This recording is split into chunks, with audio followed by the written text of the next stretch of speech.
Moi, je pense qu'il faut pas être souple pour faire du yoga. Par contre, je pense vraiment que suivant les pratiques de yoga, ça peut être compliqué si on n'est pas souple. Tu vois, moi, dans mon domaine, le coaching sportif, je considère qu'en fait, à chaque fois qu'on va à la salle, c'est pour se confronter. On a plus intérêt à venir pour quelque chose où on n'est pas doué que pour quelque chose où on est doué. C'est trouver le juste milieu entre je vais faire quelque chose qui est quand même pas forcément évident pour pouvoir progresser et en même temps, je prends quand même du plaisir et je suis pas non plus tout le temps en situation d'échec. Ce qui est marrant, c'est qu'en fait, historiquement, c'est les hommes qui enseignaient le yoga et les femmes n'avaient pas vraiment le droit de faire du yoga. Physiologiquement, on a plus de chances quand on est une femme d'être plus souple qu'un homme. J'ai envie de dire, c'est plus aux hommes d'aller au yoga pour créer cette souplesse qui en fait n'est pas forcément caractéristique. Et les femmes, bien sûr, c'est très bien de l'entretenir, mais pour moi, il faudrait inverser un peu les tendances. Un soulevé de terre avec une triple scoliose, c'est pas la même chose qu'un soulevé de terre quand la colonne elle est normale. Moi, il y a des machines que je peux pas utiliser, sinon ça crée de grosses douleurs au niveau du coude. 20 questions. Tu réponds de manière binaire, oui, non, pour, contre, sur-côté, sous-côté. Le plus rapidement possible, théoriquement, on a 1 minute pour répondre à tout. J'ai super peur. J'ai le cœur qui bat, non mais vraiment. C'est vrai. Si tu veux pas répondre, t'as droit à un joker. Tu dis Ça joker, marche. mais t'en as qu'un seul sur 20 questions. Ok. La prof prête. de yoga en PLS. Mais oui. Penses-tu que certaines personnes ne sont pas faites pour le yoga? Non. Est-ce qu'il faut être souple pour faire du yoga? Non. Le yoga, c'est que pour les femmes. Non. Du yoga sans spiritualité, c'est quand même du yoga. Non. Un prof de yoga doit être plus forte en yoga que ses propres élèves. Ah, Mm. compliqué. Non. Le yoga et le pilates, c'est la même chose. Non. On en reparlera. Le yoga, c'est mieux que le pilates. Oui. Le yoga, c'est mieux avant ou après manger? Avant. Pour ou contre la posture parfaite en yoga? Contre. Le plaisir est plus important que la technique en yoga. Oui. Corriges-tu toutes les mauvaises postures des séances en groupe? Non. Le yoga, ce n'est pas fait pour les personnes en surpoids. Si. J'ai une hernie discale, est-ce que je peux pratiquer du yoga? Joker. J'ai des douleurs de genoux, est-ce que je peux faire du yoga? Ah oui, je t'attaque 2 fois là-dessus.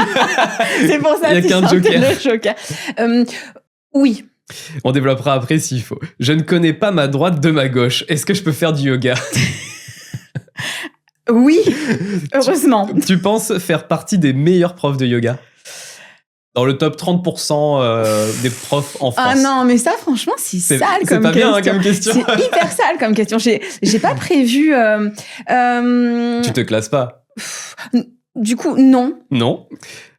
Tu me bats au gainage? Ouais. Ah ouais? Tu fais quel temps? Tu penses au max? Alors, mon record que j'avais Ouais. fait en salle de CrossFit, on était à 11 minutes. Ouais, me bats, mais ok, large. Oui, il n'y a pas de débat. Le yoga, c'est surcoté ou c'est sous-coté? C'est sous-coté. Pour ou contre le yoga bière? Pour. Ah, le yoga sur chaise, est-ce que c'est du yoga? Oui. Tu as répondu à toutes les questions, bravo. Ok. Bon, je pense qu'il y en a qui méritent d'être Développés. Ouais, d'être développés. Il y a des fois quand même, j'ai hésité. Ouais, non, mais ça se comprend. À ton tour. Ouais, on inverse maintenant. À toi. Alors de me moi, poser les par questions. contre, il va y avoir du suspense. Je pioche mes questions.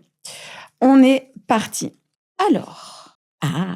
Est-ce que tu fais régulièrement des bourdes pendant tes cours? En fin de journée ou en fin de semaine, ouais. Il y a des genoux qui deviennent des coudes, des pieds qui deviennent des mains, mais personne ne se blesse. Je pense que ça méritera qu'on en reparle. Est-ce qu'on peut effectuer la posture et le geste parfait? Moi, j'ai envie de dire pas au début, mais avec du temps, oui. Mais enfin, on a Ouais, dit oui ou ouais. non? Pardon. Non. J'ai cassé le concept. Non mais le gars ne suit pas du tout le concept. T'as rien compris. Faut-il une morphologie particulière pour faire du sport? Ici, j'ai des tout petits papiers. Non, celle-là. Si, remarque, si je te la pose en fait. Vas-y. Est-ce que le yoga est un sport? Pour moi, oui. Très bien. Parce qu'en fait, je pensais me l'auto-poser, Mhm. mais je trouve que c'est intéressant d'avoir ton avis aussi. Ouais, mais je pense qu'il faudra le développer. Ouais. Ouais, exactement. Est-ce que quand on est coach, on vit d'amour et d'eau fraîche? Ouais, je dirais d'amour et de bière, mais donc non. Et est-ce que c'est facile d'être coach? Oui, pour moi. Et là, franchement, je vais te reposer la question. Ouais. Est-ce que tu penses être le meilleur coach dans les 30%? Dans les 30%, ouais. Franchement, ouais. Par rapport à combien d'années ça fait que je suis en place. D'accord. Elle était dure, celle-là. Elle est dure, hein. Ah ouais, celle-là, elle est super dure. Voilà. Est-ce que le prof a toujours raison? Non. Nous aussi, on se trompe. Suspense. J'espère que tu as un peu peur quand même. Ah, un peu, là. Est-ce que avoir de jolies baskets aide à faire du sport? Désolé. Désolé, les influenceurs. Je sais même plus les questions que je pose, alors moi aussi c'est le suspense.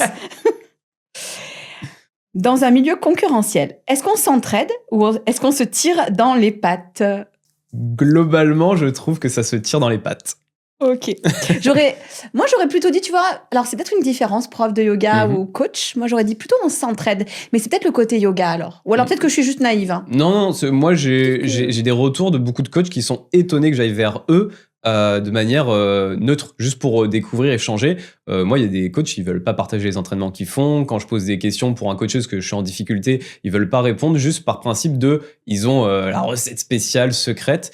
Et la plupart des gens disent « Ouais, toi, c'est bizarre, tu viens de manière neutre, pas pour voler de l'info. » Mais effectivement, moi, quand je viens vers un coach, très souvent, il y a un petit rejet au début de pourquoi il s'intéresse à moi, alors que pour moi, je viens juste voir un collègue. Et il y a ça un peu chez les coachs sportifs, ouais. Ah, parce que nous, en yoga, j'ai l'impression, mais encore une fois, moi, je suis plutôt de la team candy, naïve et tout. Hein. Le monde est beau, tout le monde est gentil. Mais j'ai plutôt l'impression qu'on s'entraide, vraiment.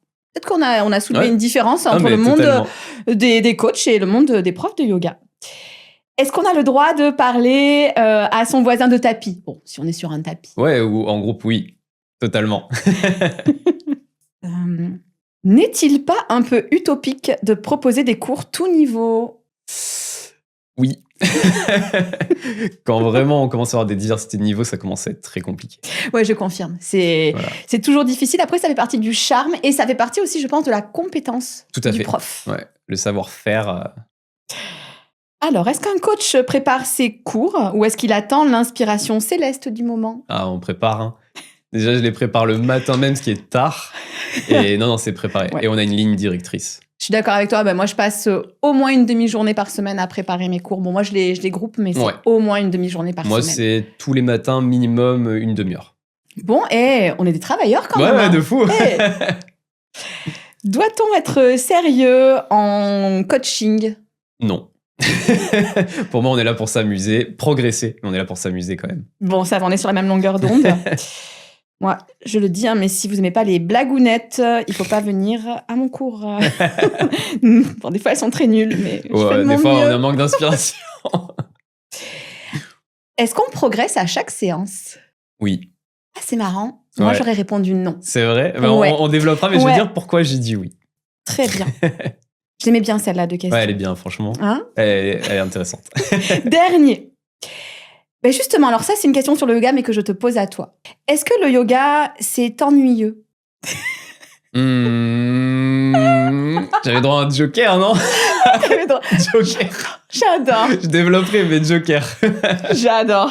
Super. Ben, on a tout très posé. Bien. Et on a tout posé. Donc vas-y, dis-moi ce que tu penses sur le fait qu'être souple, c'est important pour faire du yoga. Donc moi, je pense qu'il faut pas être souple pour faire du yoga. C'est un peu comme dire je veux pas prendre de cours de natation parce que je ne sais pas nager. Oui. C'est pareil.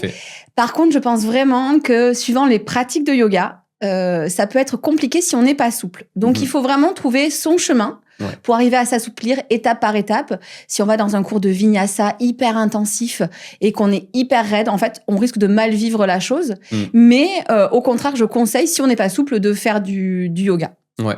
Bah, tu vois, moi, dans mon domaine, le coaching sportif, je considère qu'en fait, à chaque fois qu'on va à la salle, c'est pour se confronter, entre guillemets, aux endroits où on est un peu plus fragile, un peu moins fort. Donc, en fait, on a plus intérêt à venir pour quelque chose où on n'est pas doué que pour quelque chose où on est doué. Si on vient pour l'exercice où on soulève le plus lourd, où on pousse le plus lourd, en fait, presque on n'a pas trop besoin de venir. Ben exactement. C'est trouver le juste milieu entre je vais faire quelque chose qui est quand même pas forcément évident pour pouvoir progresser et en même temps, je prends quand même du plaisir et je suis pas non plus tout le temps en situation d'échec. On peut pas proposer à des élèves tout le temps des situations d'échec et d'échec et d'échec. Donc voilà. Pas forcément être souple. En fait, ça dépend de l'objectif. C'est si vous êtes souple et que vous voulez performer, bah, c'est très bien. Si vous n'êtes pas souple et que vous voulez performer, ça va être plus dur. Et si vous n'êtes pas souple et que juste vous voulez vous assouplir, bah oui, venez au yoga, c'est la bonne, on va dire le bon chemin. Le yoga, c'est que pour les femmes. Alors, est-ce que tu vois pourquoi j'ai posé cette question? Parce qu'il y a beaucoup d'élèves femmes. Et Ouais. alors moi, j'ai une majorité d'élèves femmes, hein, très clairement. De manière Mais générale, j'ai des ouais. hommes qui viennent souvent avec leurs femmes. Oui, mais c'est ça. Ce que j'allais dire, moi, c'est très souvent les retours que j'en ai sur les cours de yoga, c'est allez, à 90% féminin. Et les hommes qui sont là, bon, il y en a qui viennent parce que ça les intéresse, mais il y en a soit c'est pour leur santé, parce qu'il y a un problème, soit c'est ils accompagnent leur femme. Et j'ai l'impression que c'est assez rare qu'un homme se dise, bah, pour mon bien-être, pour ma santé, bah, je vais aller faire du yoga. C'est vrai. Et ce qui est marrant, c'est qu'en fait, historiquement, c'est les hommes qui enseignaient le yoga et les femmes n'avaient pas vraiment le droit de faire du yoga. Ah ouais, d'accord, donc c'est fou. les choses se sont inversées Totalement, parce que avec des jolis leggings, maintenant on a beaucoup. C'est vrai. Enfin, moi je parle pas de mes leggings à moi, hein, mais Ouais, ça d'ailleurs, on l'avait comme question, on l'a pas gardé, mais sûr, est-ce qu'il faut être bien habillé pour le sport? Mais c'est ça, c'est qu'il y a eu un côté, je pense, très marketing à un moment et qui a donc attiré une population de femmes. Ouais. Il y a aussi un côté où, de plus en plus, dans le yoga, on amène de la fluidité, du mouvement, quelque chose d'un peu dansé, notamment dans le yoga flow, dans les cours de vinyasa, qui est un petit peu plus, on va dire, sensibilité féminine, mais qui est aussi intéressant même pour un homme, pour apprendre à respirer. Donc, au contraire, moi, j'encourage les hommes à tester vraiment le yoga. Mais moi, tout à fait d'accord. Moi, c'est même justement l'inverse. C'est que, en fait, du fait que physiologiquement, on a plus de chances quand on est une femme d'être plus souple qu'un homme, j'ai envie de dire, c'est plus aux hommes d'aller au yoga pour créer cette souplesse qui, en fait, n'est pas forcément caractéristique de leur physiologie. Et les femmes, bien sûr, c'est très bien de l'entretenir, mais en fait, pour moi, il faudrait inverser un peu les tendances. Les femmes où, justement, elles sont un peu moins aidées sur la force, par contre, elles sont très endurantes, pourraient mettre à profit leur endurance, leur souplesse pour créer de la forse, et les hommes, inversement, d'aller à un endroit où, en fait, ils sont dans la difficulté. Moi, c'est vraiment comme ça que je vois le sport. C'est vrai. Et n'oublions pas aussi qu'en yoga, alors, suivant bien sûr, les types de yoga, mais on travaille aussi des équilibres sur les mains, des équilibres sur la tête, il y a beaucoup quand même de travail aussi, de gainage, où là, pour le coup, les hommes vont se sentir, en général, et là encore, je parle en général, un peu plus à l'aise. Oui. D'ailleurs, alors moi, sur le yoga, franchement, ça, c'est drôle à voir. Je suis pas incroyable du tout. Mais par contre, j'ai coaché des profs de yoga sur des mouvements comme Bakasana, Kakasana, tout ce qui est force haut du corps, en fait. Là, d'un coup, le prof de yoga était forcément intéressé d'avoir quelqu'un qui est un peu plus spécialisé dans la force, parce qu'elle a rencontré justement une certaine barrière où leur prédisposition physique ne les aidait pas. Et donc, voilà, comme tout le monde, comme tous les coachs, moi-même, j'ai pris des coachs en haltérophilie et autres, on a besoin de quelqu'un de spécialisé dans le domaine où on a une difficulté. Donc, effectivement, on retrouve ça même chez les profs. C'est ça. J'avais mis pour un peu faire un peu débat, c'était le yoga et le pilates, c'est la même chose. Alors, j'ai dit ça, c'est pas ce que je pense. Je dis ça parce qu'en fait, il y a beaucoup de gens qui, des fois, me disent « Oui, je veux progresser, je veux faire un truc doux et en souplesse, je vais faire soit du yoga, soit du pilates. » Et je trouve ça fou de les mettre dans le même panier. On travaille pas la même partie. Historiquement, c'est complètement différent. Et justement, je pense qu'on peut rebondir sur la question d'après. Je m'en souviens encore. Est-ce que le yoga, c'est mieux que le pilates? Oui. Toi, tu vas dire oui. Moi, je dis oui. Non, et en fait, le yoga, il y a un truc qu'on oublie beaucoup, mais c'est toute la partie philosophique. Le yoga, ce n'est pas qu'une activité physique. Tu disais tout à l'heure, c'est un sport. Je suis d'accord avec toi dans le sens où il y a une partie sportive, mais il y a une partie vraiment philosophique qui est super importante. Moi, la plupart de mes cours, je les base sur quelque chose, sur la philosophie du yoga. Et ensuite, je me dis comment incarner ça sur le tapis, comment faire passer ça aux élèves. Et c'est marrant, j'ai des élèves qui viennent me voir et qui me disent « Mais écoute, voilà, ce que tu m'as dit, ça a vraiment résonné, j'ai pensé toute la semaine. » Et ça, c'est pas le côté physique, c'est vraiment le côté philosophique du yoga. Mais souvent, moi, ce que je dis donc pour les personnes qui doivent se décider, je leur dis, en fait, pour moi, on a le yoga qui est donc une philosophie qui vient vers le bien-être du corps. Et à côté de ça, on a le pilate qui est plus, on va dire, une biomécanique qui vient chercher le bien-être du corps. Donc, c'est le même objectif, mais pas le même point de départ. Et c'est presque des départs, on va dire, presque opposés. Donc, Et en yoga, on va travailler plus l'ensemble du corps. Et en pilates, on va être plus ciblé vraiment sur la sangle abdominale. Le pilates, on veut un muscle. Enfin, pas forcément, mais des fois, on veut un muscle. On a un deuxième dans l'eau qui s'ajoute. C'est pas bien. Il faut recommencer. Nous, on va travailler sur vraiment l'ensemble du corps jusqu'aux orteils. En cours de yin yoga, moi, j'assouplis les orteils. Voilà. Ok. J'avais demandé pour ou contre la posture parfaite en yoga. Alors ça, c'est une super question, c'est une vraie question. Moi, je suis contre, tout simplement parce que tous les corps ne sont pas faits pour aller dans toutes les postures. Et on passe souvent d'un côté à l'autre, c'est-à-dire qu'il y a eu vraiment l'enseignement où il faut être aligné parfaitement. Puis maintenant, on dit on s'en fout des alignements. Moi, je suis vraiment entre les deux. C'est-à-dire que l'alignement pour la sécurité, bien sûr qu'il est ultra important. Et moi, je vérifie toujours, il y a des zones, je sais, qui sont à risque dans des postures. Je vérifie que tous mes élèves sont OK et je vais pas laisser un élève dans une posture si je vois qu'il risque de se blesser. Par contre, si je vois que la personne a les hanches qui sont plutôt fermées et qu'elle ne peut pas aller dans une ouverture de hanche parfaite pour la posture, eh ben, je vais essayer de lui donner des conseils pour qu'elle aille un peu plus ouvrir ses hanches, mais je vais pas la faire aller dans la posture parfaite. C'est impossible, c'est pas respectueux pour son corps. Et encore une fois, c'est mettre les gens tout le temps en échec. Ouais. On n'a pas envie d'aller à un cours de yoga pour tout le temps se mettre en échec, sachant que moi-même, il m'arrive de pas avoir l'alignement parfait. J'ai des parties de mon corps, notamment mes chevilles, qui sont extrêmement, qui sont pas souples du tout. Et il y a des postures où je peux pas m'aligner parfaitement à cause de ça. Ouais. Et c'est OK, on vit bien. Hein. Ah oui, non, et en musculation, c'est pareil. Hein, au niveau de notre morphologie, moi, j'ai des valgus. J'ai plein de choses qui font que j'ai une scoliose, une triple scoliose. Ah, moi aussi. Et voilà. Ah bah écoute, et donc, bienvenue au club. On est dérangé sur certaines choses. Un soulevé de terre avec une triple scoliose, c'est pas la même chose qu'un soulevé de terre quand la colonne, elle est normale. Et moi, il y a des machines que je peux pas utiliser, sinon ça crée de grosses douleurs au niveau du coude. L'avantage, c'est que vu que je suis un coach spécialisé en santé, ça fait que quand quelqu'un rencontre cette problématique, je la décèle tout de suite. Mais le désavantage, c'est sûr que si je dois mettre en avant mes performances, elles sont pas incroyables vu que on fait face à des difficultés. Et c'est pour ça qu'il y avait la question sur est-ce qu'on est les meilleurs coachs, est-ce qu'on est les meilleurs profs de yoga. Ah oui. Moi, en fait, c'était justement pour faire la différence entre meilleur en termes, effectivement, potentiellement de performance, mais aussi en tant que pédagogie, en tant que personne qui apprend. Et moi, je sais que sur la pédagogie, je suis vraiment bien parce que la majorité de mes élèves sont des gens qui ont toujours détesté le sport et ils sont toujours là 3 ans après avec moi. Et après, c'est sûr qu'en termes de performance, je suis pas du tout incroyable. Et c'est pour ça que je voulais te poser la question. Toi, en termes de pédagogie, tu vois, ça veut pas dire que c'est pas une manière de se classer pour dire que les autres sont nuls, mais non, je comprends ta question. Tu vois, vraiment, alors moi, il faut savoir que j'ai quand même été prof de SVT pendant plus de 10 ans à l'éducation nationale, donc c'est vrai que j'ai un petit passé de pédagogue quand même. Ouais, tout à fait. Ouais. C'est pas le même, le même public. Je pense que je suis assez pédagogue. Après, c'est pas à moi d'en juger. J'ai du mal à répondre à ce genre de questions parce que c'est pas à moi d'en juger. Et surtout par rapport au fait d'être bon ou pas bon. Le truc, c'est qu'il y a aussi le feeling du prof. Ouais. Et ça, c'est quelque chose, en tout cas en yoga, mais je pense que c'est pareil pour toi, qui est super important. C'est-à-dire que moi, ça m'est arrivé d'aller prendre des cours. On m'avait dit, tu vas voir, le prof est super. 0 accroche. Et au contraire, des profs qui sont un peu sous-cotés, et j'y vais et je fais, mais c'est génial ce qu'il fait. Donc, c'est très, très difficile parce que ça sous-entend qu'il y a un classement. Je pense que je suis plutôt une bonne pédagogue quand même par mon passé, et puis je suis hyper scientifique. C'est-à-dire que moi, j'aime les choses carrées. Mes cours sont préparés, je sais pourquoi je fais telle séquence, je sais pourquoi il y a ces postures qui s'enchaînent. Je pense que de ce côté-là, c'est carré.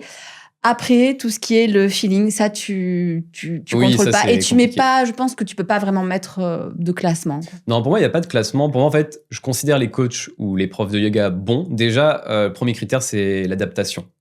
Si quelqu'un dit j'ai mal et c'est tant pis force, quel que soit le domaine, pour moi, on est sur quelqu'un en tout cas, un professionnel qui fait pas d'effort. Parce que, on le sait, qu'il y ait une brûlure musculaire, que ça tiraille un peu, ok, mais une vraie douleur, c'est jamais normal. Jamais. Donc, ça, voilà. Et après, pour moi, un prof qui veut faire mieux et qui dit pas juste je suis le meilleur et je stagne, ça c'est un signe de quelqu'un qui est bon. Alors écoute, ça tombe bien, mais par exemple, moi je suis en train de faire une formation là 300 heures et je trouve que c'est super intéressant pour se remettre en question.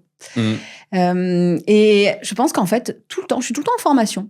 Je crois qu'il y a aucun moment de ma vie où j'ai pas au moins une formation en cours. Parce que au moins, c'est un moyen aussi d'insuffler un peu de nouveauté, et pas de se fossiliser dans des habitudes. On prend aussi des habitudes, faut se méfier de ça. Et je trouve le fait d'avoir aussi un retour sur soi-même, c'est super important, d'avoir un œil critique aussi sur notre travail. Hein. Oui, tout à fait. J'avais fait une vidéo où le thème, c'était est-ce que je suis un bon coach, justement, le thème. Et j'avais dit, en fait, la réalité qui est que en fait, je suis meilleur qu'il y a 5 ans, mais je suis moins bon que dans 5 ans. Et je pense que tant qu'on se positionne comme ça, on sera bon. Parce que quelles que soient les professions, même les professions avec les plus hauts diplômes, on voit la différence entre ceux qui sont formés toute leur vie et ceux qui ont arrêté post-diplôme. Pendant les 5, peut-être 10 premières années, ils sont bons. Et en fait, il y a un moment, ils sont un peu à la rue. Alors ils écoute, ont perdu beaucoup. je vais te faire une confidence. Du Ouais. coup, comme je disais, j'ai enseigné les SVT, donc j'étais agrégée de SVT, donc c'est Ok. quand même pas mal. Ouais, J'ai un doctorat en neurosciences. Enfin, donc en termes de diplôme, voilà. Et là, j'ai oublié plein de choses. Ah oui, Plein de choses. oui. Alors, en fait, c'est plus des capacités de réflexion que j'ai Mhm. acquises. Mais en vrai, tu me poses des questions, des fois, je sais pas y répondre, des questions de biologie qui sont, voilà, parce que tu oublies, en fait. Ah oui, c'est ça. Et c'est pour ça qu'il faut tout le temps se former. Je suis d'accord avec toi. Moi, comme toi, moi, je suis allé pas jusqu'au bout, hein, mais je suis allé jusqu'à la 2e année de médecine. J'ai passé le diplôme de psychomotricien, j'ai passé le diplôme de STAPS-APA, donc j'ai plein de trucs, mais il y a des cours. Ils sont lointains dans ma tête. Hein, je les utiliserai jamais. En fait, c'est quand on n'utilise pas. Et aujourd'hui, je sais que dans ma tête, j'ai le corps humain, os et muscles en 3D, il n'y a aucun souci. Par contre, tout ce que j'ai appris sur les nerfs, sur les artères, enfin tout ça, là, c'est un peu flou. Donc, si Les je nerfs, tu peux me demander, c'est bon. Ouais, ça va. Alors, prochaine question. Le plaisir est plus important que la technique en yoga.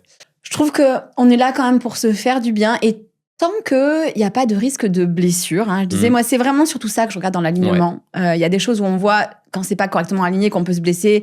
C'est pas le but. Mais surtout que les élèves se sentent respirer, qu'ils se sentent bouger, qu'ils sentent des parties de leur corps qu'ils n'avaient pas encore ressenties. C'est ça, je trouve, qui est intéressant, qu'ils soient dans le moment présent. Et c'est pas la performance, me faire la plus jolie posture. Tant mieux s'ils sont bien alignés. Il y a toujours cette fierté aussi. Et oui. même pour le prof, c'est chouette. Oui.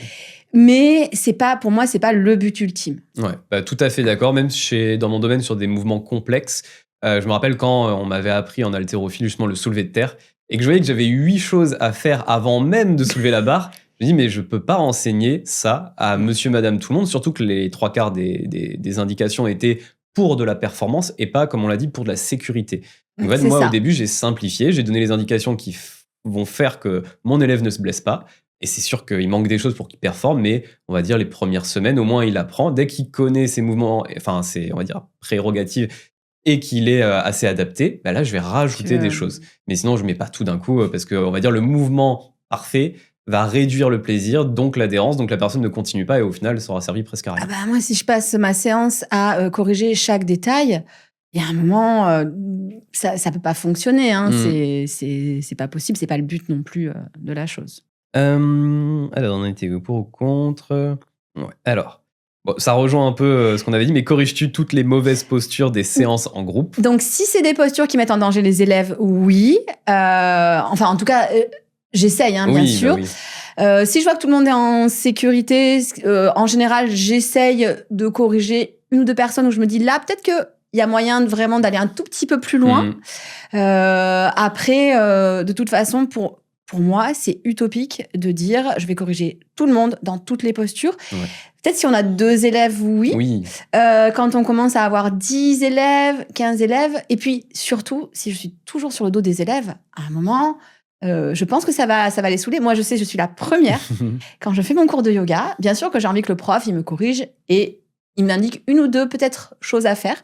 Mais j'ai aussi envie qu'il me laisse un peu tranquille. Et surtout, moi, je me sers des indications communes.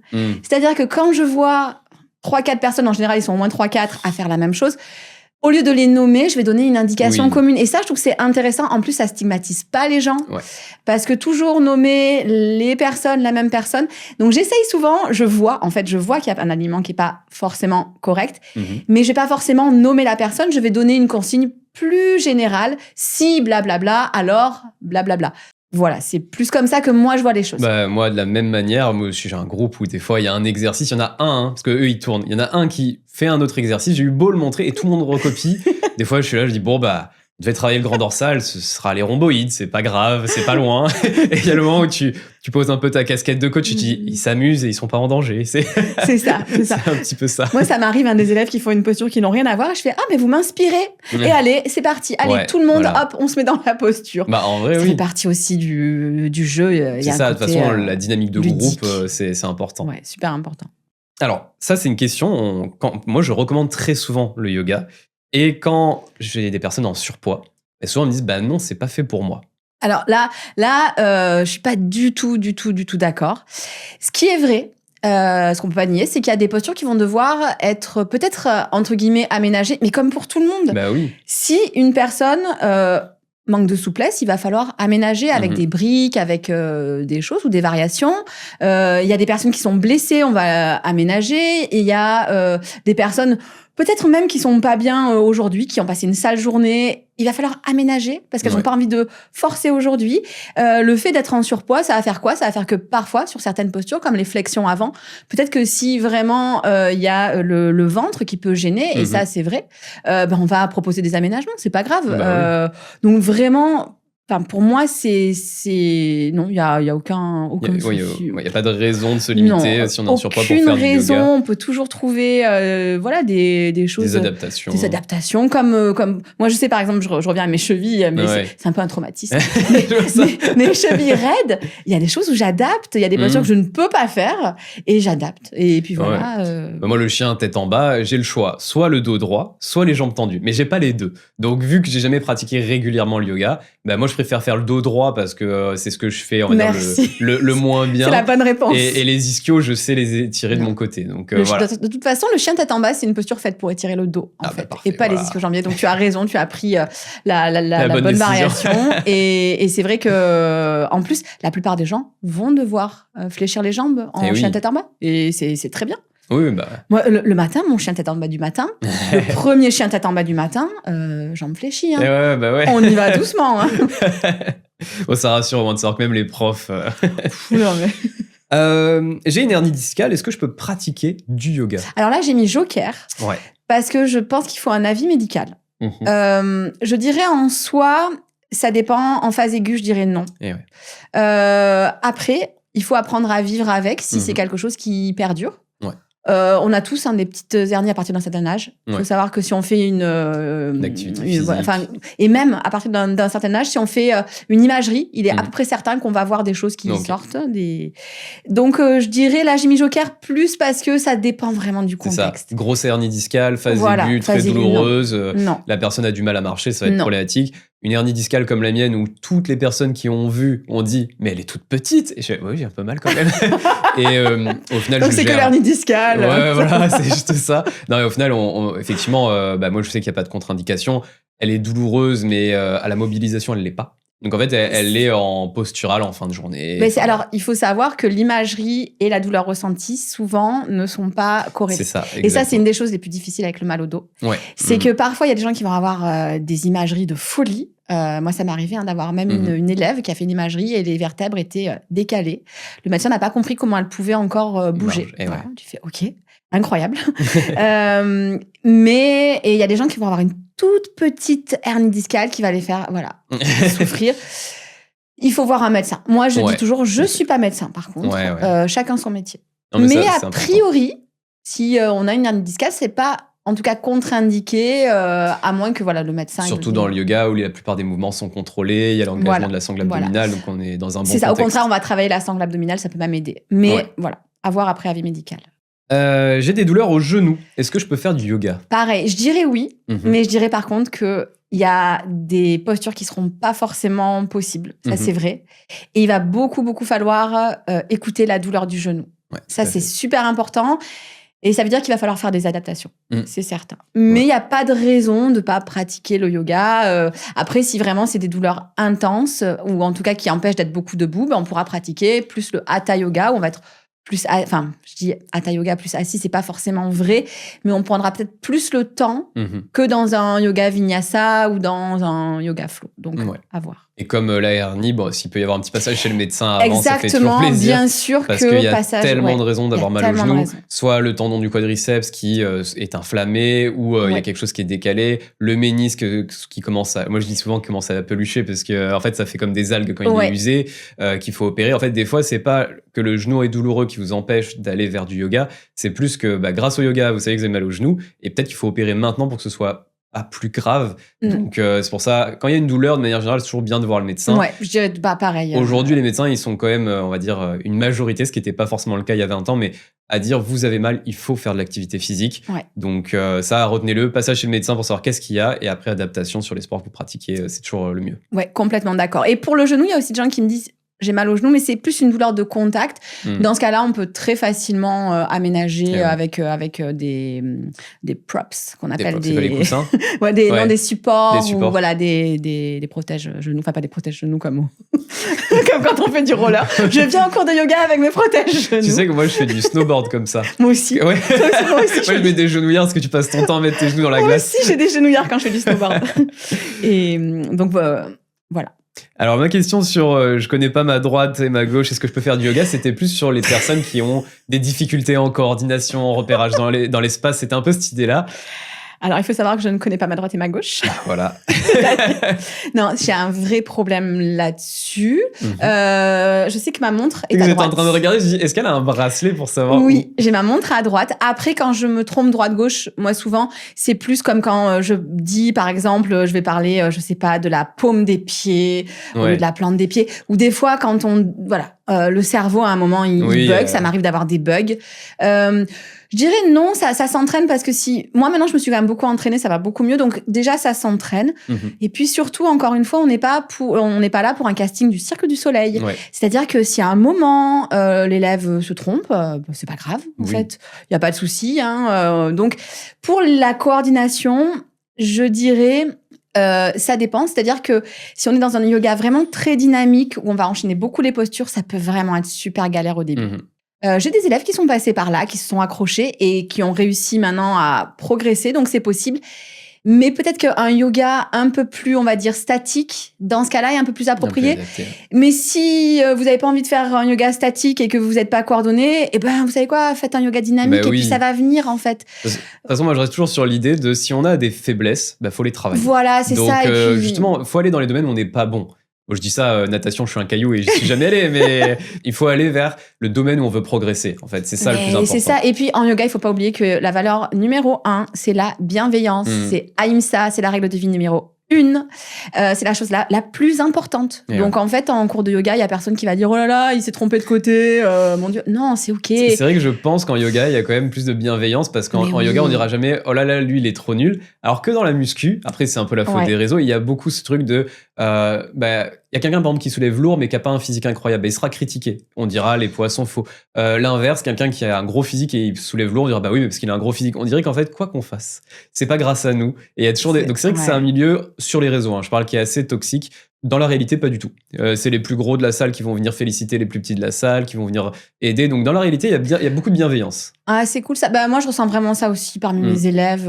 Vraiment, ils sont hyper bienveillants, même entre eux.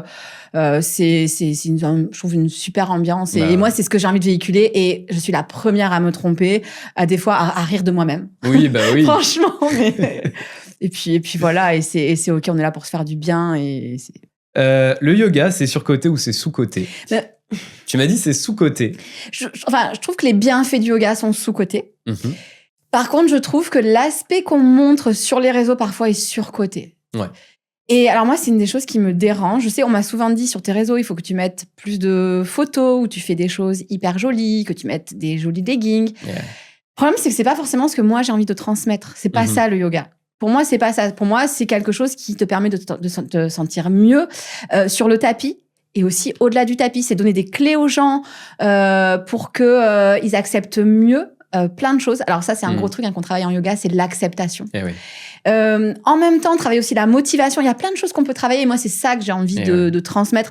Et pas que, oui, regardez, j'ai un joli legging, j'arrive à me gratter le nez avec mon orteil. Ouais, super. Bien que parfois, j'amène les élèves à se gratter le nez avec leur orteil. On le fait parfois. Mais c'est vrai que les réseaux ont ce côté très visuel qui s'éloigne du sport. Moi, personnellement, les vêtements que je mets à la salle, je sais que j'exagère parce qu'ils sont vieux, ils sont troués. En fait, déjà, moi, personnellement, j'ai un plaisir à me dire le vêtement lâche avant moi. C'est-à-dire que je suis toujours là et le vêtement que mes baskets actuelles à la salle sont les toutes premières baskets que j'ai eues à la salle. Parce que je fais ce qu'on nous dit, c'est-à-dire d'amener des chaussures propres. Et c'est toujours les mêmes.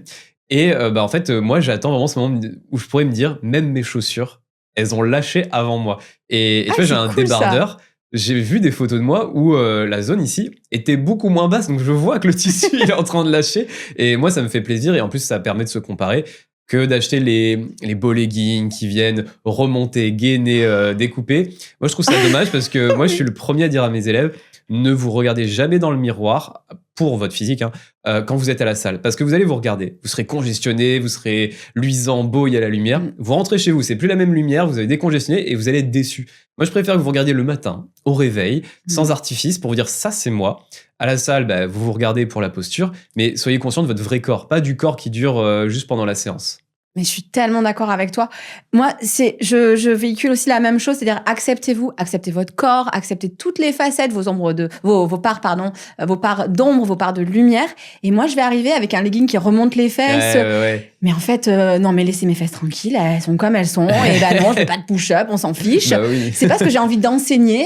Et au-delà de ça, pour moi, vraiment, le plus important en yoga, il y a vraiment cet aspect aussi de philosophie. Et je trouve que le meilleur moyen de transmettre, c'est pas un joli vêtement, c'est un sourire. Ouais. Et voilà. Et là, il n'y a pas besoin d'avoir des super vêtements, des super... Et je trouve dans l'idéologie, ce qui est intéressant, c'est que tu vois, de pas venir, on va dire, toute pimpante, ça change une dynamique. C'est-à-dire qu'il y a des gens, ils viennent dans des cours ou avec des coachs pour rejoindre le niveau du coach. Ça, c'est très souvent. Et je trouve que là, c'est bien parce que ça te met dans une posture où tu ne cherches pas à motiver les gens à rejoindre ton niveau, sachant que t'es prof et c'est pas forcément leur objectif, mais t'es là pour leur donner ce que tu sais, ce que t'as appris, la philosophie. Et tu vois, ça fait que plutôt que ce soit eux qui aillent vers toi, eux, ils viennent pour que toi, t'ailles vers eux. Et ça, je trouve ça beaucoup plus logique et sain que de venir et dire, regarde à quel point j'ai des gros pecs, tu vas avoir les mêmes. Moi, dans mon domaine, on sait que la génétique, elle joue. Il y a des personnes qui viennent avec des pecs qui sont plus gros que de gens qui sont là depuis 5 ans et qui s'entraînent très bien, hein, mais pas la même génétique. Donc, quand on s'y connaît dans le domaine, on sait que ça sert à rien de prendre un coach pour rejoindre son physique. Et je pense que pour le yoga, c'est pareil. Je suis complètement d'accord. Et moi, tu vois, quelque part, j'ai envie d'inspirer les gens. Je trouve que c'est important, que ça fait partie de notre métier. Ouais. Mais j'ai pas envie de les inspirer parce que j'ai le cuisseau ferme. J'ai envie de les inspirer parce que je transmets quelque chose de plus solaire et de plus large. Et c'est ça vraiment qui me motive. Ouais, mais très belle image. Voilà. Tac. Bon, pour ou contre le yoga bière, mais pour en faut fait... s'amuser. Est-ce que tu en fais des cours yoga bière? Non. C'est pour ça que tu ne me vois pas. Par exemple, j'aurais pas de... Alors, ouais, j'aurais pas de mal à, par exemple, à dire, on va boire un verre après. Ouais. Tout est dans la modération. Oui. Encore une fois, une règle de vie yogique, c'est la modération. Je vais pas dire, on va faire un cours de yoga, puis derrière, on va s'enfiler 3 litres de bière. Mais si on boit un petit verre de vin ou une bière, c'est OK. Qui je suis, moi, pour dire non, on ne boit plus d'alcool? Et c'est comme le végétarisme et tout ça. Oui. Moi, par exemple, je suis végétarienne, mais je prône pas forcément le végétarisme, sachant qu'en plus, les textes en yoga sont interprétables. C'est-à-dire que, voilà, tu sais pas trop, oui, non, peut-être, bref. Et je trouve que c'est important aussi de laisser un espace de jugement aux gens. Ouais, que chacun puisse faire ses choix, ses propres raisonnements. Le yoga sur chaise, c'est quelque chose... Alors moi, il faut savoir que j'interviens en clinique de la douleur et je conseille des personnes avec des grosses pathologies sur qu'est-ce qu'ils peuvent faire. Et des fois, on a des personnes qui ne peuvent même pas marcher 3 minutes. Hein. Ils sont dans un niveau de douleur. Et souvent, je leur conseille le yoga sur chaise. Oui. Et j'ai très souvent le retour de « Oui, c'est pas du yoga ».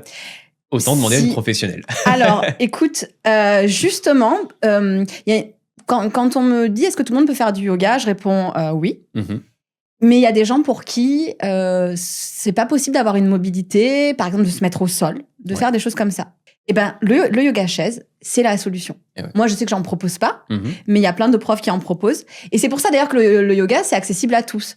Parce qu'il y a des choses comme ça, comme le yoga sur chaise. Et je trouve, si c'est du yoga, on peut travailler les mêmes thématiques philosophiques, on peut faire plein de choses et complètement 100% parce que moi, yoga. Plein de gens, ils ont un peu l'image du chien tête en bas, du position du guerrier. Mais on peut faire des variations de chien tête en bas, des variations de guerrier en yoga sur chaise. Je suis pas prof de yoga sur chaise, mais j'ai vu passer des choses. Et donc, yoga sur chaise, 100% yoga. Ah ouais, parfait. Un prof de yoga doit être plus forte en yoga que ses élèves. Ouais, j'ai envie de dire, il y a plein de postures où les élèves, potentiellement, seront meilleurs que moi sur certaines choses.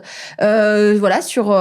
typiquement, on en revient à mes chevilles. Ouais, les chevilles, le retour. Les chevilles, le retour. Par exemple, des hommes, on en parlait aussi, qui, sur les postures de force, vont potentiellement pouvoir probablement aller sur des transitions un peu plus compliquées. Voilà. Pour l'instant, quand même...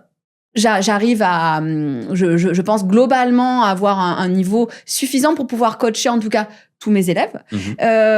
Maintenant, je trouve que ce qui est important aussi, c'est de pouvoir expliquer techniquement. Voilà, si quelqu'un est plus fort que moi, plus fort entre guillemets, c'est OK. Je peux le guider. si une posture, je ne la connais pas et je ne la maîtrise pas, par contre, je la guiderai pas. Oui. Mais si moi, je la maîtrise pas parfaitement, mais que je sais, j'ai des idées de comment c'est ressenti dans le corps, je peux guider, il y a aucun souci. Je j'ai pas l'impression de devoir forcément être meilleure que mes élèves. Globalement, quand même, heureusement, j'ai quand même des choses à leur apporter. Oui, bah Et oui. puis encore une fois, faut pas oublier l'aspect philosophique. Oui. Et ça, c'est quelque chose, je pense, avec toutes les lectures que je fais, tout ça, je pense que j'ai quand même un temps d'avance. En tout cas, j'espère. Oui, voilà. bah c'est le but. Et après, moi, je suis d'accord sur le fait, en fait, le plus important, c'est d'être capable d'expliquer plus que capable de faire. Parce qu'il y a plein de domaines où, par exemple, bah, c'est sûr que quelqu'un qui veut atteindre le niveau où il faut soulever 500 kilos au soulevé de terre, je dirigerai vers quelqu'un orienté sur l'haltérophilie parce que forcément, moi, je suis pas capable d'accompagner quelqu'un aussi loin. Et sur les principes de base, pour passer d'un soulevé de terre peut-être de 0 à monter à 60, 80, voire 100 kilos, ça, là-dessus, il y aura aucun souci. Et effectivement, moi, je vais pas m'entraîner spécialement au-dessus de 100 kilos. Je peux totalement accompagner quelqu'un au-dessus de 100 kilos. Par contre, oui, il y aura forcément une limite là-dedans. Mais donc, je peux entraîner des gens plus forts que moi, et ça m'arrive régulièrement. Et des fois, des gens avec une très très bonne génétique qui me rendent un peu rageux. Ben oui. Parce que quand je les vois évoluer, je dis, ah, ils font ce que je dis. Moi aussi, je fais ce que je dis, et ça marche pas comme eux, alors que c'est moi le coach. Et puis, imagine en cas de blessure Et ou de choses comme ça. Moi, je sais que je guide pas mal à la voix. Et aussi pour que, justement, les gens ne passent pas leur temps à me regarder. Et oui. Et je trouve que c'est intéressant. Alors, je montre en partie parce que sinon, ils s'arrêtent. Et oui. Mais, notamment sur le deuxième côté, souvent, je guide à la voix. Et du coup, ça, voilà, que j'arrive à me gratter, le nez toujours, on en revient à ça, hein, avec l'orteil ou pas, quelque part, c'est moyennement important. Vraiment. Oui, c'est ça. Non, il faut avoir au moins ressenti quand même. Il faut avoir une certaine mobilité, en tout cas, si on enseigne le yoga flow ou le vinyasa, pour pouvoir avoir ressenti dans son corps les choses, connaître les actions. Mais après, on n'a pas besoin de faire partie du Cirque du Soleil, hein, je pense, pour être moi, un bon prof. il faut avoir pratiqué, il faut avoir rencontré des difficultés, il faut avoir progressé un minimum. Et après, on n'est pas obligé de performer. C'est ça, en fait, moi, souvent, je trouve qu'il y a une erreur dans si tel coach ne performe pas, alors il est pas bon. Personnellement, les tractions, les muscle-up, je suis léger. Ça n'a jamais été une difficulté, donc je pense pas être le meilleur pour enseigner ça. Pourtant, j'aurais sûrement des meilleures performances que certains qui sont lourds, pour qui donc les tractions, c'est pas la même chose. Et ben, on va leur faire moins confiance qu'à moi, alors que c'est eux qui s'y connaissent le plus. Mais je te rejoins complètement. Et sur les difficultés, au contraire. Quand on rencontre des difficultés, souvent, on peut être même un meilleur prof. Ouais, parce qu'on a rencontré ces difficultés. Et ça, c'est super important. Et je dirais même, quand on est prof de yoga, en vrai, je pense qu'on n'exploite pas son plein potentiel. C'est-à-dire que moi, maintenant, je donne beaucoup de cours. Et c'est vrai que quand je rentre chez moi, je vais pas forcément faire des postures de yoga de fou. Et je vais pas forcément travailler sur ma progression en posture. Ouais. Et ça, c'est un peu frustrant, hein, je l'avoue. C'est-à-dire que je pense que si j'étais pas prof, j'aurais probablement un meilleur niveau, entre guillemets, en posture. Parce que je pourrais consacrer plus de temps à entraîner mon corps à faire des postures de dingue. Donc vraiment, mais ça, c'est une super question parce que c'est une des frustrations quand on est prof de yoga. Je pense qu'on n'est pas à son plein potentiel. Et je pense aussi que toi, c'est probablement la même chose. Ouais, c'est un thème sur lequel je me suis fait un peu clasher sur les réseaux parce que forcément, on te trouve l'exemple qui dément ce que je dis. Et moi, je dis, quand t'es coach, il y a un moment où il faut choisir d'être soit le meilleur coach possible, soit le meilleur pratiquant possible. Alors, il y en a, ils disent, mais non, regarde, lui, il le fait. Bon, ils citent très souvent des gens qui sont un peu chargés, mais bref, effectivement, il y a toujours des gens hors normes qui arrivent à faire les deux. Et encore, soit c'est des coachs qui coachent très peu pour très cher, mais donc ils ont besoin d'un physique aussi pour vendre ça. Moi, j'ai énormément de clients. Je suis complet depuis quasi un an et demi. Donc, effectivement, moi, quand j'ai du temps, je peux pas aller à la salle à l'horaire où il y a le moins de monde pour avoir les machines que je veux. J'y vais quand il y a plein de monde.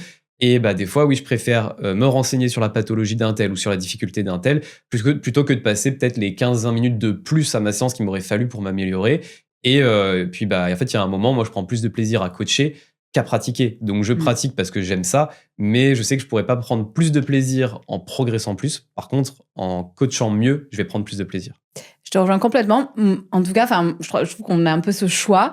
Moi, j'ai fait le choix de faire progresser mes élèves plutôt que moi progresser. Je parle dans les postures, bien sûr, mais je trouve aussi qu'à un moment, tu peux pas donner beaucoup de cours et à côté, toi, pratiquer énormément pour progresser. Évidemment, c'est pas... Peut-être qu'il y a des gens qui peuvent le faire, mais... non, mais après, moi, je sais que tu vois, sur les réseaux, il y en a, ils vont dire, ça va, c'est pas pour 2-3 cours par jour et nous, c'est pas 2-3 cours par jour. Hein, mais moi, c'est 2-3 cours par jour, mais 2-3 cours collectifs par jour. Ouais. Franchement, je pratique pas. Donc, comme je disais, je guide beaucoup à la voix, mais je pratique aussi une bonne partie avec les élèves. Ouais. Crois-moi, le soir, je fais bien dodo. Hein. Non, mais ça, c'est vraiment des choses que les gens, ils oublient. Donc, effectivement, quand on est coach ou prof de yoga, et le prof de yoga, c'est le pire parce que vous faites quasi toute la séance avec eux. Donc, en plus, vos séances, c'est souvent 1h30. Toi, tu fais Non, moi, je fais 1 heure. Tu fais 1 heure. Et donc 3 fois par jour, donc c'est 3 heures de sport dans la journée. En plus, si tu rajoutes ta séance, ça fait beaucoup. Et moi, donc j'ai beaucoup de coaching individuel, mais en fait, tout le matériel, c'est moi qui le ramène. Donc quand les gens, ils habitent au 4e étage, j'ai un sac à dos qui doit faire 10-15 kilos. Donc c'est moi qui monte les marches, qui vient, c'est moi qui donne les haltères. Ah, tu t'entraînes, quoi. Ah ouais, je m'entraîne. Après, il y a mes 1 heure, 1h30 de séance dans la journée. J'ai des séances de groupe. Alors, je m'économise énormément là-dessus parce que sinon, moi, je tiens pas ma semaine. Et donc, effectivement, quand les gens disent bah, ça va, c'est quelques cours, en fait, non, parce que quand on les fait, les gens viennent s'entraîner, ils font 1 heure. Nous, on en fait 3, peut-être 4, peut-être 5. Et moi, je commence à 9h, mais des fois, le soir, je finis à 19h. Donc, en fait, il se passait 10 heures dans ma journée. Il y a eu 1 heure de pause repas. Tout le reste, c'est que des coachings qui s'enchaînent. Alors, moi, j'essaie de pas dépasser les 6 coachings dans la journée, mais il faut se dire 6 coachings dans la journée, c'est 6 heures de travail. Plus moi, je me déplace. Donc, c'est déjà une journée de 10-11 heures en réalité de travail. Et dans l'eau, il faut caler sa séance. Donc forcément, on arrive un peu fatigué et on ne peut pas performer comme s'il n'y avait rien. Exactement. Et en plus, je sais qu'on passe beaucoup de temps du coup dans notre univers. Bon, moi, c'est l'univers du yoga. Et parfois, j'ai juste besoin de couper. C'est-à-dire que je rentre chez moi. Je ne vais pas faire une séance de yoga. Je vais pas me dire, tiens, aujourd'hui, je vais travailler une super transition entre Bakasana et Kundiniyasana 2, tu vois. Ouais. Voilà, tout le monde aura vu de quoi je parle, bien sûr. Exactement. Tout à fait. Je vais faire autre chose. Je vais aller courir. Voilà. Oui. Donc, je donne pas la priorité à ma pratique personnelle, très clairement, et à ma progression personnelle. Mais c'est un choix. Ah oui, moi, quand j'ai débuté, quand je vais faire des séances de mobilité, d'étirement, stretching, elles duraient 1 heure, voire 1h30. Hein. J'avais le temps, je faisais des trucs de fou. Maintenant, 15 minutes, c'est bien déjà. Non, choisir, c'est renoncer. C'est ça. On a tout vu pour Alors, moi. du coup, on passe à mes questions. Ah oui, est-ce que le yoga, c'est ennuyeux ? Alors, il faut savoir plusieurs choses. Pourquoi ? Alors, je suis désolé pour toute la communauté yoga. Je vous aime, tu vas te faire des ennemis. Non, alors, en fait, ce qu'il faut savoir, c'est que moi, j'ai ce côté un peu carré dans le sens, en fait, j'aime pas qu'il y ait... Alors, on est ennuyeux et en plus, on n'est pas carré. Okay. J'aime pas que ce soit enrobé. Alors, qu'est-ce que je veux dire par... Je donnerai son numéro de téléphone, comme ça, vous pourrez lui envoyer des petits mots sympas. Qu'est-ce que je veux dire par enrobé ? En fait, c'est ce dont tu as parlé, c'est toute la philosophie qu'il y a autour. En fait, moi, je vais préférer séparer les deux. C'est-à-dire qu'en fait, je vais à la salle et de manière mécanique, je sais combien de reps j'ai, je sais mon protocole, je sais ce que je veux faire. Et je suis en fait dans mon corps en train d'analyser ce qui se passe. Donc, je suis très, très focus. Je suis en train de dire, OK, là, la 8e rep, elle était dure, elle aurait pas dû être dure. Qu'est-ce qui s'est passé ? Est-ce que tu penses que tu as bien dormi ? Qu'est-ce que tu as mangé ? Et j'essaie d'analyser et je me dis, OK, là, tu veux mettre plus lourd, mais tu étais déjà en difficulté parce que tu sais pas, mais ton programme, c'est tu dois mettre plus lourd, mais tu sais que c'est pas logique. Et en fait, moi, je suis dans ce débat interne. Donc, j'aime bien faire les choses pour un objectif précis et être carré là-dessus. Le problème du yoga, pour moi, on a parlé de la posture parfaite. Je pense que moi, j'aurais plus cette idée de cours individuel de yoga. Et jusqu'ici, je n'ai fait que des cours collectifs. Et effectivement, il y a un rythme. Il faut suivre la prof. Quand c'est la première fois, tu connais pas les noms. Donc, tu passes tout ton temps à lever la tête pour pas que la première fois, il faut au moins, je dirais, 4 ou 5 cours pour commencer à atterrir. Voilà, non mais voilà. Et en fait, moi, je ressens les bienfaits physiques. Je sens que j'en ai besoin. Mais l'enrobage va me déranger, en fait. Et par contre, le Pilates... alors moi, le Pilates, j'ai fait la formation d'initiateur en Pilates, donc j'ai été formé comme un formateur. Ça, j'ai adoré. Parce que c'était très carré, c'était... OK, mais quand tu t'es relâché, ton bassin a légèrement bougé, c'est mal, il y a un muscle en trop qui a été activé, il faut que tu le désactives. Donc tu vois, le truc très biomécanique. Et ça me plaît. J'entends et je respecte. Voilà, mais donc après, c'est comme je dis, moi, j'aime bien aller à la salle. Ma copine, elle aime bien faire des randonnées. Moi, en randonnée, je m'ennuie. Elle, à la salle, ce serait l'horreur. En fait, il y a chacun son plaisir. Et pour moi, le yoga, c'est pas que c'est ennuyeux, c'est que moi, je m'ennuie. Tu vois, c'est ça la différence. C'est que moi, je vais. Non, mais je comprends. Je comprends. Enfin, je le ressens pas moi, donc c'est... C'est le grand truc d'ailleurs. Je comprends, je te respecte plus, mais je comprends. C'était un peu ça. C'était un peu ça. Non, mais parce que c'est vrai que moi, je vois vraiment le yoga comme quelque chose de... Ouais, où justement, tu n'as pas le temps de t'ennuyer. Oui. Parce que moi qui suis un peu du style hyperactive, le cerveau qui part dans 12 directions en même temps, le yoga me centre. Et en même temps, il me centre pas non plus trop, parce que c'est quand même assez exigeant.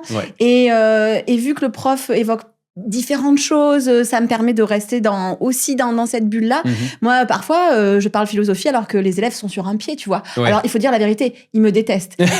Parce que... mais si je vous parle philosophie, c'est pour que vous ne sentiez pas justement que ça fait 30 secondes que vous êtes sur un pied. Hein. Ah oui, mais moi, sur leur position de gainage, c'est le moment où je fais donc ce week-end où alors j'ai un gros ragot et je raconte tout ce que je peux. Et d'ailleurs, plus je vois que c'est dur pour la personne, plus j'accélère mon débit de parole pour un petit peu la noyer et qu'elle se sente pas. Et des fois, je suis là, je fais 30 secondes, c'était impossible. On est à 33 depuis que je raconte ma vie. C'est ça. Mais souvent, les blagues viennent justement au moment où on sent que les gens sont en train de craquer. C'est ça. En fait, c'est une technique. C'est une technique de pro. C'est vrai. Après, je pense que, je vais être très sincère avec toi, j'ai trouvé certains cours de yoga ennuyeux. Oui, mais il y en a, oui. Ouais. Bah, moi, non, mais j'avoue. Ma copine a pu en tester. Elle a dit je me suis senti déjà agressé parce que le rythme était beaucoup trop fort et il n'y avait pas le côté apprentissage. Et entre le rythme qu'elle a eu ou juste une vidéo, ça changeait rien. Donc, comme tu disais, il y a le rapport au prof, l'investissement. C'est ça. Ma sœur est prof de yoga aussi et elle, il y a des cours où elle était en formation et en fait, elle s'est sentie tellement agressée par la formatrice qu'elle était pas bien. Donc, je pense que ça dépend vraiment de la personne, vraiment de l'ambiance, tout ça. Et moi, j'ai beaucoup de gens qui ont peur du sport, de manière générale, qui voient que je rigole, que je souris, que je les pousse pas dans leur retranchement dès la première séance et ça les rassure et ce qui fait qu'ils vont bien vivre la séance. Mais je pense que l'important, enfin pour moi en tout cas en tant que prof de yoga, c'est d'être authentique. Et parfois je me dis non mais je devrais être plus sérieuse. Et puis je me dis mais en fait mais si c'est pas moi, autant aller chez quelqu'un d'autre parce qu'en fait ce qui fait l'unicité que ce soit du coach ou du prof de yoga, c'est ça, c'est son authenticité. Et moi dans la vie, je suis plutôt quelqu'un qui va rigolote et je vois pas pourquoi. Et en plus ça vient spontanément donc il faudrait que non, en fait, allez, c'est pas grave. Et puis les gens, ils sont sensibles. Moi, j'ai un groupe qui était, on va dire, en place depuis quelques temps et il y a 2 nouvelles personnes qui rejoignent. Des personnes en plus avec des pathologies. Donc j'étais super concentré sur elles parce qu'il y avait tout qui était nouveau, fallait faire attention. Et au milieu du cours, on me dit, tout va bien, tu rigoles pas trop aujourd'hui. Et je dis, désolé, en fait, moi, je me permets de rigoler quand je sais que tout le monde est en sécurité et que vous êtes habitués. Là, il y a de nouveau, je suis focus, il faut que je vérifie. Sûr. Et je leur dis, vous inquiétez pas, prochain cours, ça devrait aller un peu mieux. Mais là, on me dit 2 personnes, 2 pathos qui sont pas les mêmes et qui sont pas les mêmes que le reste du groupe. Ouais, forcément, j'étais un peu plus sérieux. Mais forcément, dans mon cours, non, mais je te rejoins. Moi, suivant les groupes, suivant les cours, c'est différent. Mais il y a toujours ce truc, moi, je pense qu'il faut rester authentique. Et moi, le fait, de rire, entre guillemets, ça fait partie de la personnalité. Donc. Le bien-être, le plaisir. C'est ça. Et ce qui est bien, c'est qu'il y a des profs de yoga qui sont pas du tout là-dedans. Il y en a vraiment qui vont un peu même tirer la gueule, on peut le dire. Ça fait partie du personnage. Et il y a des gens qui demandent ça. Et c'est très bien. Parce que ça veut dire que les gens qui ont besoin d'un prof un peu qui fronce les sourcils, ils peuvent. Et puis, ceux qui ont besoin d'un prof un peu plus souriant, ou rigolo, bref. Moi, on m'a déjà demandé, on m'a dit, moi, je cherche un coach qui me crie dessus. J'ai dit, c'est pas moi. Voilà. Et ils m'ont dit, quand même. Et je fais, comment ça, quand même? J'ai dit, je crie pas. Moi, quand je crie, c'est pour encourager à la fin, quand il est fatigué. Mais je crie pas. Elle, c'était un petit peu du crier, voire m'insulter, sinon je fais pas. En fait, elle voulait quelqu'un qui la force. Et j'ai dit, non, moi, c'est un partenariat, le coaching. Je veux dire, je t'aide. Non, moi, c'est pareil. Si vous voulez vous faire insulter, ne venez pas chez moi. C'est non. le délire. Non. Alors, doit-on être sérieux en cours de yoga? Mais on vient. Voilà, on est trop performant. Est-ce qu'on progresse à chaque séance? Alors, pourquoi j'ai dit oui? C'est une super bonne question. Moi, en fait, je considère qu'il y a plusieurs domaines de progression. Donc, on va garder le yoga pour que ça parle. Par exemple, mon chien tête en bas. Première séance, j'ai pas su le faire parce que je voulais faire dos droit et jambes tendues. Puis on m'a expliqué que non, il y a une phase de progression, donc je peux fléchir les jambes. Donc première séance, j'apprends ça. Deuxième séance, je fais jambes fléchies, mais je progresse pas, je découvre la position. Mais en fait, j'apprends une posture, j'apprends une technique. Troisième séance, mon dos se met droit naturellement, j'ai pas à me concentrer dessus, donc je me concentre plus sur mes jambes qui commencent à s'assouplir. Donc pour moi, en fait, on progresse en schéma corporel, apprentissage du corps, engagement musculaire. On progresse juste sur le plaisir qu'on y prend. Donc sur la technique et sur la force, sur la souplesse. Et pour moi, en fait, si on vient à une séance, comme tous ceux qui sont dans la muscu la vivent, c'est cette séance, j'aurais dû augmenter, mais j'augmente pas les poids. En fait, pourquoi vous augmentez pas les poids? Potentiellement, vous stabilisez mieux une articulation, vous engagez mieux un muscle. Et en fait, vous venez de désengager un muscle qui ne devait pas travailler pour n'utiliser que ceux qui devaient travailler. Donc oui, vous progressez pas, mais en réalité, la tension musculaire, vous l'avez mise au bon endroit. Mais le poids sur l'haltère n'a pas bougé. Et en fait, pour moi, on parle souvent de phase de stagnation, mais c'est des fausses phases de stagnation. C'est le moment où la technique se développe, l'engagement musculaire se développe, ou tout simplement, votre corps, il avait besoin de se reposer parce qu'il ne peut pas augmenter en continu. Donc en fait, pour moi, tant qu'on fait pas de pause, on progresse. Ça y est, je comprends ta réponse. Complètement d'accord avec toi. Moi, au contraire, j'aurais mis non. mais dans le sens où on ne ressent pas toujours la progression. Ça, ouais, je suis tout à fait d'accord. Et parce qu'il y a des fois, on est fatigué. Il peut même y avoir des phases où on se dit « Ah, mais ça, j'arrive à faire cette posture, j'y arrive plus. Comment c'est possible ?» Mais en vrai, sur le fond, on progresse. Ouais. Et c'est vrai qu'on regrette rarement d'être allé à une séance. Oui, voilà. Et puis, pour Donc, parler de la fatigue, moi, j'avais une cliente, elle mettait 3 kilos par bras au développé militaire. Puis, fatigue, mais pas dans la même séance, hein, au fur et à mesure des semaines. Elle met 2 kilos, on finit à 1 kilo, elle en pouvait plus. Et elle est enfin en période de vacances. Et là, tout de suite, dès la première séance en vacances où elle a bien dormi, elle met 5 kilos par bras. Et c'est là où je dis aux gens, en fait, même fatigué, alors faut pas partir dans des extrêmes non plus, mais vous progressez. Parce que quand on sait s'entraîner au même niveau que d'habitude, ou un peu moins, mais en étant fatigué, on progresse. Et en fait, elle était à 3 kilos, et au final, elle est montée jusqu'à 5, mais elle le savait pas. Et sur les haltères, on voyait que ça faisait 2, 1 kilo, très frustrée. Dès qu'elle s'est reposée, elle a dit, ah ouais, en fait, j'ai progressé. Tant, effectivement, on ne voit pas toujours la progression. Voilà, en fait, on progresse, mais en sous-marin. Ouais, c'est ça. Ce sera l'image du jour. Proposer des cours tout niveau. Alors, très rapide, sur les cours tout niveau, en fait, ça dépend à quel point il y a une différence de niveau. Un jour, c'est vraiment une caricature, mais une caricature, un extrême, mais j'avais un cours. C'était une personne qui avait une paralysie faciale, avec potentiellement des brûlures dans l'œil, plus des fois une jambe qui se bloquait, et avec un contexte médical où les médecins n'étaient pas très clairs sur ce qu'il y avait, ils ne savaient pas trop. Il s'est retrouvé dans un groupe, en plus il avait plus de 60 ans, mais avec des gens de 40 ans en pleine forme. Et forcément, créer un circuit adapté à tout le monde, sachant que des fois, cette personne, elle sort du groupe parce qu'elle a une brûlure tellement intense dans l'œil qu'elle doit faire une pause. On parlait la dernière fois de stigmatiser les gens, de faire attention à ça. Là, en fait, la personne se retrouve stigmatisée parce qu'on la met dans une intensité qui n'est pas la sienne. Et en fait, on peut adapter, mais malheureusement, ça a ses limites. Ouais, moi je suis d'accord. C'est le rôle du prof et c'est un peu justement son talent, mais le talent a ses limites. Ouais, on peut pas réinventer. On finit là sur les punchlines. C'est ça. Sur la fin.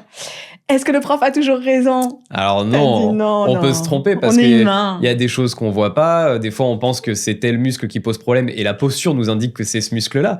Et en fait, en progressant, on se dit ah non, en fait, c'était pas ça. Tout comme quelqu'un qui manque de souplesse, je peux lui dire ça vient du psoas, ça vient de tes ischios. Et en fait, la personne ne progresse pas, elle va faire un tour chez l'ostéo et d'un coup la souplesse revient. Oui, l'ostéo c'est pas mon domaine, donc voilà. Donc forcément, il y a des fois où on a tort. Et justement, je trouve qu'un professionnel qui reconnaît qu'il peut avoir tort, vous êtes sur un bon professionnel en qui vous pouvez avoir confiance que ça nous arrivera un jour ou l'autre. Reconnaître qu'on a tort ou qu'on sait pas. Moi, c'est une des choses, même quand j'étais dans l'éducation nationale, ça m'est arrivé devant une classe de 35 élèves de dire à mes élèves, je sais pas. Et en fait, je pense qu'ils apprécient plus que si on leur dit, si on leur raconte des moi, on m'a demandé, crée-moi une séance de RPM. Je fais RPM, j'en ai jamais fait. J'ai commencé à regarder sur Internet, je dis, en fait, écoute, c'est pas du tout mon domaine. Vois avec celui de ta salle parce que voilà, et faut pas aller là où c'est pas notre domaine. On continue. Est-ce qu'on a le droit de parler à son voisin? Oui. On doit parler, on doit rigoler. Alors, un peu. En yoga, c'est différent. En yoga, je dirais, pendant le flow, non. Parce qu'on est concentré sur son tapis. Par contre, au début et à la fin du cours, oui, ou dans les petites pauses. Oui, voilà.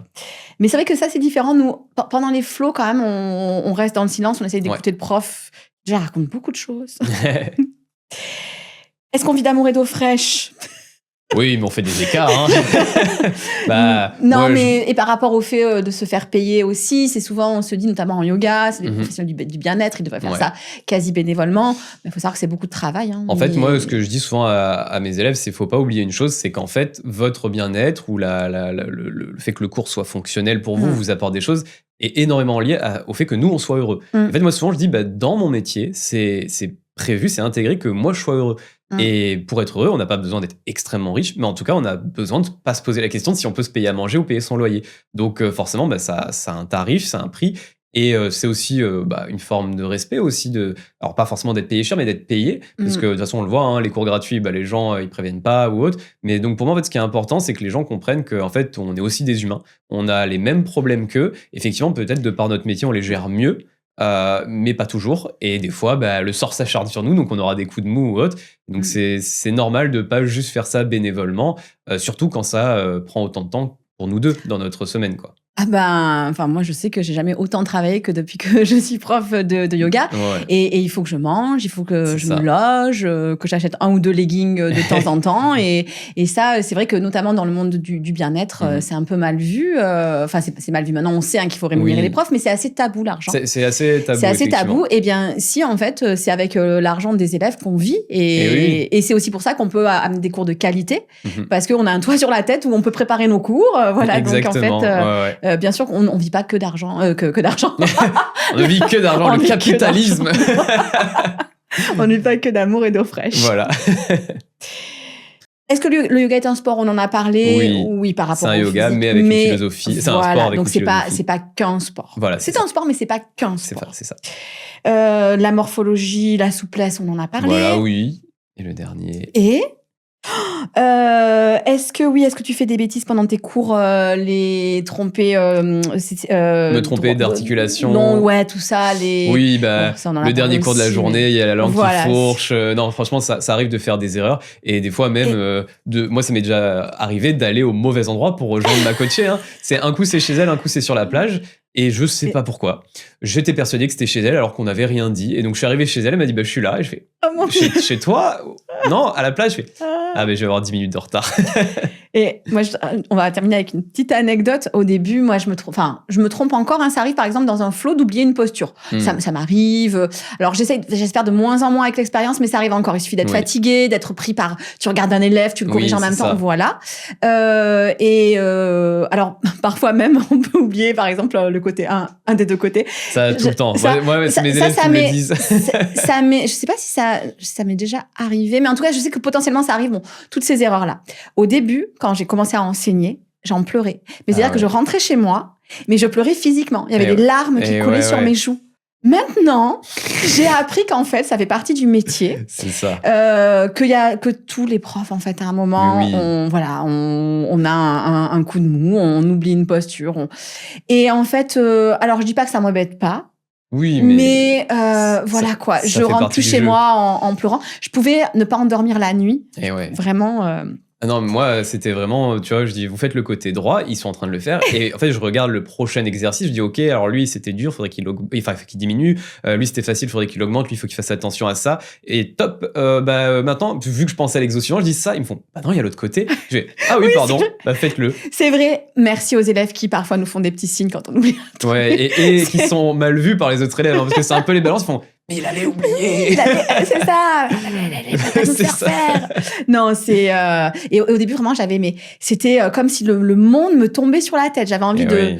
Puis en fait, on vit avec. C'est ça aussi, je pense, le fait de progresser dans son métier. Oui, mais quand tu prends l'expérience, tu te rends compte que oui... On est humain. Ouais, on est humain. En fait, on est humain. Ça arrive de faire des petites erreurs et c'est pas grave. C'est sans conséquence, en réalité. Et non, mais je répète souvent à mes élèves, en fait, je suis juste un être humain. C'est ça.